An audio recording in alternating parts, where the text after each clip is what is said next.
మరి ఆ టైంలోనే కదా మీకు వచ్చిన బోరు కొట్టని బోరింగ్ పాప ఇవన్నీ ఎప్పుడు వచ్చాయి, ఏ టైంలో వచ్చాయి? లారీ డ్రైవర్ బాలయ్య బాబుతో చేసినప్పుడు జస్ట్ ఒక సీన్, ఒక సాంగ్, ఒక ఇమాజినేషన్ సాంగ్, డ్రీమ్ సాంగ్, దాంతో బోరింగ్ పాప అని వచ్చేసింది. జనాల్లోకి బాగా వెళ్ళిపోయింది ఆ క్యారెక్టర్. అవును, చిన్న క్యారెక్టర్ అయినా కూడా. అలాగే ఏప్రిల్ 1 విడుదల భాగ్యం క్యారెక్టర్ కూడా అలాగే వెళ్ళింది. అద్భుతమైన వంశీ గారి సినిమాలు అసలు ఓ రేంజ్.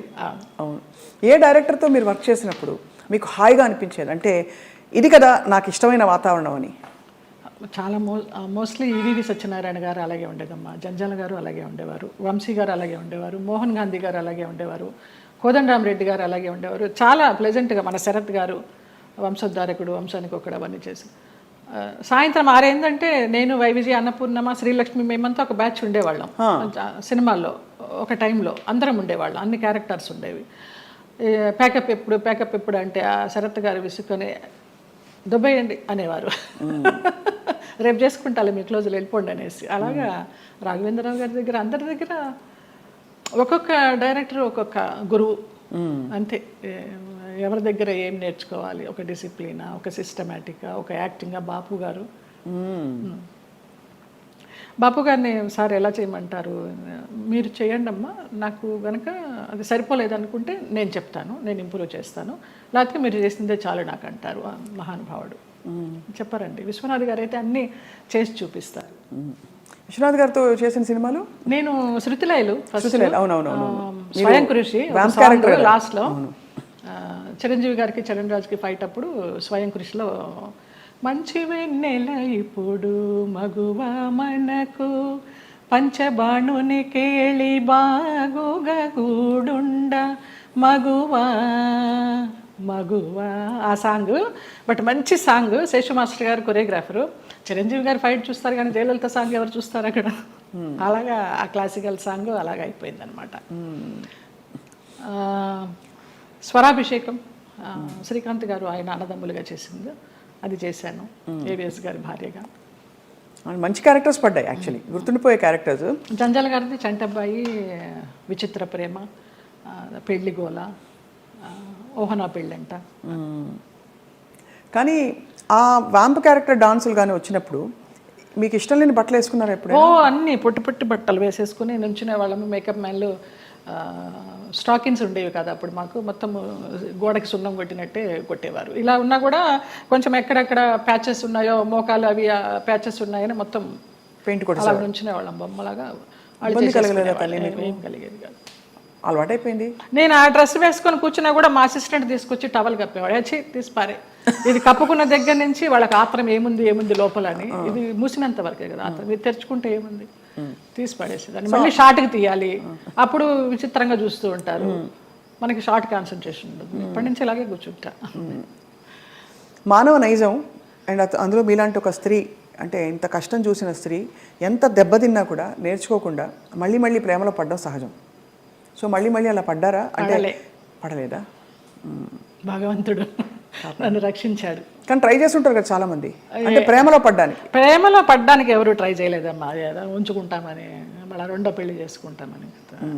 నాకు ఇంట్రెస్ట్ లేదు, నాకు భయం. ఒక పెళ్ళి చాలు, అయిపోయింది దాంతో ఎక్స్పీరియన్స్. చాలా మంది కాంప్రమైజ్ అయిపోతారు కదా, ఏదో ఒక తోడు, ఏం లేని చోట ఒక తోడు ఉంటుందని. అలా అనిపించలా. అన్నపూర్ణమ్మ వాళ్ళందరూ కూడా అనేవారు, కనీసం పెళ్లి చేసుకోకపోతే ఎవరన్నా బిడ్డనన్నా పెంచుకో, నీకు వయసు అయినప్పుడు ఆసరాగా ఉంటారని. అక్క పిల్లలు, అన్న పిల్లలు అందరూ ఉన్నారు చాలు. అది కూడా అనిపించలే. నాకు ఒక బిడ్డ, నాకు ఒక సంసారం, మళ్ళీ పెళ్ళి, మళ్ళీ ప్రేమ చాలు ఒకటి. అమ్మ బాబోయ్, అవును, ఎంత గాయం అయింటుందో మీకు అర్థమవుతుంది. మీరు నేర్చుకోవడం గొప్ప విషయం. గాయం ఎంతైందో తెలియదు కానీ దాని మీదకి వెళ్ళాల, డైవర్ట్ అవ్వాల నేను. బట్ ఏదో ఒక ఏంటి లైఫ్ అనుకుంటే ఏమొచ్చేది మీకు ఆన్సర్? ఇప్పుడు ఫర్ ఎగ్జాంపుల్ పొద్దున్న లేస్తే మేకప్ వేసుకుని సెట్లో ఉండి వాళ్ళకి కావాల్సినట్టు డివోర్స్ అంతా ఉన్నప్పుడు మనకు కావాల్సినట్టు మనం ఉండే టైం ఉండాలని అందరికీ అనిపిస్తుంది. అలా ఉంటుంది కదా. ఏదో ఒక మంచి ఫ్రెండ్స్ ఉన్నారా మీకు? అట్లా కూడా ఎవరు లేరు. ఇప్పుడు రాగిణి, రక్ష, లతాశ్రీ వాళ్ళందరూ సోకాళ్ళు వాళ్ళందరూ ఎప్పుడైనా మీ మధ్య ఎప్పుడు ఈర్ష్యలు, కాంపిటీషన్లు ఏమీ లేవా? ఎప్పుడు లేదు. ఈ చీర నువ్వు తీసుకో, నువ్వు కట్టుకో, ఎలాంటి ఫ్రెండ్స్? ఎన్నో అలాంటివి ఎన్నో. నేను రాగిణికి ఎన్ని ఇస్తాను చీరల నగలు. పాప పాడైపోయినవి కూడా అది మళ్ళీ రిపేర్ చేసుకుని, అక్క నువ్వు ఇచ్చింది చూడు ఎంత బాగుందో, కట్టుకున్నానంటుంది. అలాంటిదే తప్పించి నువ్వు కట్టుకుని ఇప్పేసిన చీర నాకు ఇస్తావేంటి, అలాంటివి ఏం లేదు. ముందర అడుగుతుంది, అక్కలకి ఆ వదిలినకి చీరలు తీస్తున్నాను అంటే అక్క నన్ను గుర్తుపెట్టుకో నాకు కూడా ఇవ్వంటది. అలా చాలా మందికి ఇచ్చిన సందర్భాలు ఉన్నాయి. సో 90వ దశకం ఆరంభంలో మీకు మ్యారేజ్ ఫెయిల్ అయిన తర్వాత దాదాపు మీరు ఒంటరి ప్రయాణమే. ఒంటరి ప్రయాణం. అమ్మ నాన్న వాళ్ళు? అమ్మ నాన్న 99లో అమ్మ పోయింది, 2005లో నాన్న పోయారు. తర్వాత 2003లో నేను హైదరాబాద్ షిఫ్ట్ అయ్యాను. ఇంకా అక్కడ ఉన్న ఒక ఇల్లు అమ్మేసి అక్కలు అన్నలు అందరూ వేరే వేరే కాపురాలు పెట్టేసుకున్నారు. ఆ డబ్బుతో ఇక్కడికి వచ్చి నేను మధురానగర్లో చలపతిరావు గారు చెప్పి ఆయన ఉండే ఫ్లాట్స్లోనే పైన పెంట్ హౌస్ కొనుక్కున్నాను. ఓరిని బ్రహ్మ బంగారంగాను, ఏవిఎస్ గారి సినిమా షూటింగ్ అప్పుడు. నీకు ఆఫర్స్ ఉంటాయో లేవో తర్వాత విషయము, ఆత్మీయులందరూ ఇక్కడ ఉన్నాం కదా వచ్చేసే అన్నారు. అలాగే వచ్చేసాను. మూవీ ఆఫర్స్ కోసం రాలేదు నేను. వచ్చాను, చిన్న చిత్తగా చేస్తూ వచ్చాను. 2007లో చిట్టిబాబు గారు, మన రాజబాబు గారు తమ్ముడు, వాళ్ళు ల్యాండ్ ఓనర్స్, ఈ ల్యాండ్ ఓనర్స్ ఇక్కడ కడుతున్నారు బాగుంది చూడు అనేసి అంటే వచ్చాను, నచ్చింది, వాస్తు అది బాగుంది, కొనేసుకున్నాను. ఇంకా 2007 నుంచి ఇక్కడే. చాలా అద్భుతంగా మెయింటైన్ చేస్తున్నారు మీరు. అంటే ఎక్కడ కూడా ఇది పాత అపార్ట్మెంట్ కొత్త అపార్ట్మెంట్ లాగే అనిపిస్తుంది. మోడల్ అండ్ అలాగే ఇంటీరియర్స్ చేయించడం. ఇంటీరియర్స్ అంతా మీ టేస్టేనా? అబ్బాయి నాకు అసలు టేస్ట్ అనేది లేదు. అయ్యో అంత గుడ్డెద్దు చేలో పడ్డట్టేనమ్మా. ఏదో చేసుకుంటాము, అందరూ వచ్చి బాగుంది అంటారు. దానికోసం టైం వెచ్చించి ఇది చేస్తే ఎలా ఉంటుంది, ఇది చేస్తే ఎలా ఉంటుంది, ఆ థాట్ లేదు, ఆ ఓపిక లేదు. సో అలా మరి జీవితం అలా నడుస్తూ మీరు వచ్చారు. మధ్యలో మీరు శరత్ బాబు గారు ఒక అది మనసు బంధం అని చెప్పచ్చా? మనసు బంధమే. నేను బాగా అనుకున్నాను, ఆయన కొంచెం అనుకుని వదిలేశారు. ఇప్పుడు ఆయన ఉన్నా కూడా చెప్పేదాన్నేమో, లేరు కాబట్టి ఇంకా ఫ్రాంక్గా చెప్తాను. ఆయనతోనే యాత్రలన్నీ చేశాను. మహానుభావుడు, దేవుడు నాకు ఒక గైడ్ని పంపించాడు అనుకున్నాను, లేకపోతే నేను అన్ని యాత్రలు చేసేదాన్ని. చాలా చాలా మంచి వ్యక్తి, అందులో ఏమీ సందేహం లేదు. ఒకరి రూపాయి తినరు, ఒకరికి పెట్టరు. ఆయన ఫ్యామిలీ వరకు ఆయన చూసుకుంటారు కానివ్వండి, అది లేదు, ఆ గుణం లేదు. ఆ టైంలో మిమ్మల్ని వివాహం చేసుకునే టైంలో కొంతమంది ఇండస్ట్రీ ప్రముఖులే ఆపారు ఆయన్ని, లేకపోతే మీ ఇద్దరు తెలుసు పెళ్ళయి సెటిల్ అయ్యేవారు కూడా అన్నారు అంట. నిజం. చాలా ఆలోచనలు చేశాము, ఒక బిడ్డను కూడా కందామని ఆలోచన చేశాము, దానికి అన్ని ప్లానింగ్స్ వేసుకున్నాము. తర్వాత ఆయన ఆలోచిస్తూ ఉంటారు, సంవత్సరాల తరబడి ఆలోచిస్తూ ఉంటారు. ఒక విషయం చెప్తే ఒక 100 రకాలుగా ఆలోచించి, లలిత ఇలా వద్దేమో అలా వద్దేమో, మనం ఎవరన్నా కానీ వాళ్ళు మన ఇద్దరం పోయామనుకో అమ్మాయిని ఆస్తి కోసం ఏమన్నా చేస్తారేమో, ఇలాగంతా కూడా చెప్పేవారు. నేను చాలా ఫ్రాంక్గా ఫస్ట్ టైం చెప్తున్నాను. నేను వాళ్ళ ఫ్యామిలీ మెంబర్స్ నేనేమి లెక్క చేసేది లేదు. వాళ్ళ ఫ్యామిలీ మెంబర్స్లో ఒక తమ్ముడు నాతో చాలా క్లోజ్గా ఉంటాడు, ఒక తమ్ముడు ఫ్యామిలీ. ఇప్పుడు కూడా వారి అబ్బాయి మీతో టచ్లో ఉన్నారు ఉన్నాడు అని అంటారు. అంటే పిల్లలాగానే ఎక్కడ మిమ్మల్ని ఒక శత్రువుగా చూడలేదు కుటుంబానికి? లేదు లేదు, కుటుంబానికంటే వారి కుటుంబానికి. వారి కుటుంబంలో ఎవరికి నేను పెద్ద తెలీదు, మా మధ్య ఏం జరిగిందని కూడా ఎవరికి తెలియదు. ఈ తమ్ముడు గారి ఫ్యామిలీకి తప్పించి వాళ్ళకు కూడా అంతంతే పైపైనే. నాకు ఆయనకి పరిచయం ఉందనే తప్పించి కొంచెం డీప్గా వెళ్ళామనేది తెలియదు. మీరు రమాప్రభ గారితో చాలా క్లోజ్ కదా ఒక టైంలో.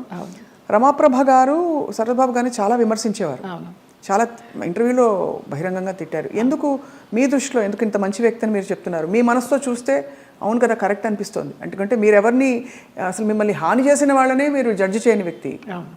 అలాంటిది అసలు అంటే మనం ఒకవైపునే విని చెప్పలేము కదా, మరి జడ్జ్ చేయలేము కదా. మరి అప్పుడు వాళ్ళిద్దరు కలిసి ఉన్న పరిస్థితుల్లో ఏం జరిగిందో అది నేను కూడా చెప్పలేను. కానీ నా వరకు ఆయన చాలా మంచి వ్యక్తి, చాలా మంచి వ్యక్తి. ఏ విషయంలో మీకు నమ్మకం కలిగింది? ఫర్ ఎగ్జాంపుల్, అంటే మీరు చూసిన అనుభవాల్ని బట్టి మనని ఇతను హింసించడు, మన డబ్బులు తీసుకోడు, లేదు వేరే విధంగా వేధించడు, కంట్రోల్ చేయడు, ఇలా రకరకాల కేటగిరీల్లో మనం తిన్న దెబ్బల్ని బట్టి ఆ విషయంలో మనకు నమ్మకం కలుగుతుంది. ఏ విషయంలో మీకు ఒక భరోసా కలిగింది ఆయన? నాకు తెలియదు. నా అంతటి నేనే మామూలుగా బావా బావా అని పిలిచేదాన్ని, వెళ్ళేదాన్ని. రమాప్రభ గారి కోసం అక్కకి ఏమన్నా చేయండి బావా అనేదాన్ని. అక్కకి చాలా చేశానమ్మా, ఇంకా నేను చేయాల్సింది ఏమీ లేదు అనేసి అనేవారు. అలాగా నేను ఈ గుళ్ళు వెళ్తాను, ఆ గుళ్ళు వెళ్తాను, ఈ పురాణాలు చదువుతానంటే ఆయన దగ్గర కూర్చుంటే గంటలు గంటలు అలాగా టైం పాస్ అయిపోయేది. అప్పుడు నేను ఒక ఆడదాన్ని అనే అభ్యంతరం లేకపోతే మీ వెంట తీసుకెళ్ళడానికి, మీరు యాత్రలకు వెళ్ళినప్పుడు నాకు చెప్పండి బావా నేను వస్తాను అనేదాన్ని. అలాగా మా యాత్ర సాగిందనమాట. అట్లా ఇంకా ఆయన లలిత లలిత అని పిలవడము, క్లోజ్ అయినామని చెప్పాలి. దాదాపు మీకు అంటే గృహస్థాశ్రమం లేకపోయినా వానప్రస్థాశ్రమం లాంటిది తొందరగా ఫాస్ట్ ఫార్వర్డ్ మోడ్లో కర్మలు అయిపోతాయి చూడండి. ఇప్పుడు మనం అనుభవించడానికి వచ్చిన కర్మలు అయిపోవాలంటారు కదా, అలా మీకు ఏదో రాసి పెట్టినట్టు మీరు దాన్ని అటాచ్ అయ్యారు, మళ్ళీ డిటాచ్ అయిపోయారు. అవును. ఆయన ఒక్క విషయంలో బాధపడుతున్నప్పుడు ఈ చిట్టిబాబు గారు వాళ్ళే చెప్పారు, పోనీలే నీకు భగవంతుడు ఆయన్ని గైడ్ కింద పంపించాడు నువ్వు యాత్రలు చేయడానికి, ఆయన పోయినప్పుడు బాధపడితే మంచి వ్యక్తి వెళ్ళిపోయారు అనేసి అన్నారు. ఇంకా అప్పటితో ఆ ఆలోచన కూడా లేదు. ఇంకా వెళ్ళాను, హాస్పిటల్కి వెళ్ళేదాన్ని, చూసేదాన్ని, అసలు మన సృహలోనే లేరు. లాస్ట్ ఇయర్ February 14th నాడు, వ్యాలంటైన్స్ డే నాడు హాస్పిటలైజ్డ్ అయిన మనిషి May 21st నాడు పోయినారు. చూడలేకపోయారు కదా? చూడలేకపోయిన వాళ్ళం. బావా అని పిలిచేదాన్ని, అయ్యప్ప అని పిలిచేదాన్ని ఆయన్ని. ఆయన ఆధ్వర్యంలో ఇరుముడి కట్టుకుని నేను మండలం రోజులు అయ్యప్ప దీక్ష చేసి అయ్యప్పకే వెళ్ళాను. ఆయనతో వెళ్ళాలనుకున్నాను కానీ వెళ్ళలేకపోయినాను, నేను విడిగా వెళ్ళాను. అప్పుడు నేను ఇరుముడి కట్టుకునేటప్పుడు ఆయనే చెప్పారు నాకు మంత్రాలన్నీ. అట్లా అయ్యప్ప అని నా ఫోన్లో కూడా తత్వమసి అని ఫీడ్ అయి ఉంటుంది ఆయన పేరు. అయ్యప్ప తత్వమసి అంటే ఎంత మీరు మనసులో ఆయనకి చాలా చాలా ఆరాధించాను. ఆయనకి సేవ చేసుకుంటూ అలా ఉండిపోవాలనుకున్నాను. బట్ భగవంతుడు పడనిలా. లేదు, రుణం లేదు. అది అంతేనండి బంధాలు. బంధాలు అంతేనా? మరి అంతే అనుకోవాలి. రుణం ఉన్నంత వరకు మనం కలిసి ఉంటాం, తర్వాత అంతే. మన కూడబెట్టిన పుట్టిన వాళ్ళు మన బిడ్డలే. అలాంటప్పుడు ఇంకా బయట నుంచి ఎక్కడో వచ్చిన వాళ్ళు ఆ రుణం ఉన్నంత వరకే ఉంటారు. అది రుణాన్ని బంధ రూపేణ పశుపత్ని సుతాలయ.